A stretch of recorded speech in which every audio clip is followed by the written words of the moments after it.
এতদিন আমিও তাই ভাবতাম, আমিও তাই মনে করতাম। আমিও মনে করতাম আমি আমার ছেলে তোমার জীবনের একটা অংশ। আমরা তোমার জীবনটা ভরিয়ে রেখেছি,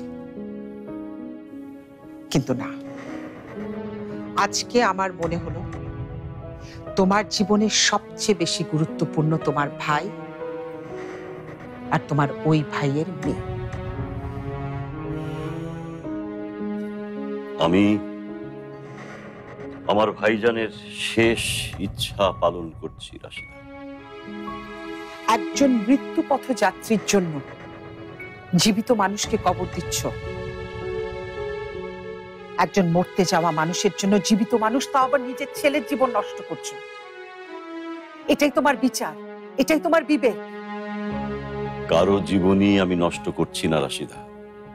তুমি তোমার ভাইয়ের প্রেমে অন্ধ হয়ে গেছো, তাই কিচ্ছু দেখছো না। তুমি আসলেই তোমার ছেলের জীবনটা নষ্ট করছো। নিজের ইচ্ছার জন্য, নিজের জেদের জন্য আমার ছেলের আশা, আনন্দ, ইচ্ছা সব ধুলায় মিশিয়ে দিচ্ছ। ঝুমুরের সাথে ফারহানের বিয়ে হলে ওর জীবন কখনো নষ্ট হবে না রাশিদা। ঝুমুর খুব ভালো মেয়ে, তাই? ভাইজান ওকে খুব ভালোভাবে মানুষ করেছে। আচ্ছা, বাহ। আসগর, ঝুমুর খুব ভালো মেয়ে কিনা আমি জানি না, কিন্তু আমার ছেলের জন্য ঝুমুর যোগ্য না। আমার ছেলে বাইরের ভালো ইউনিভার্সিটি থেকে ভালো রেজাল্ট করা ছেলে, আর তোমার ভাইয়ের মেয়ে ওই মফস্বলের সাধারণ একটা কলেজ থেকে পাশ করা। কিসের সাথে তুমি কি তুলনা করছো?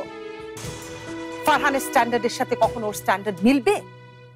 কোনোদিনও মিলবে না।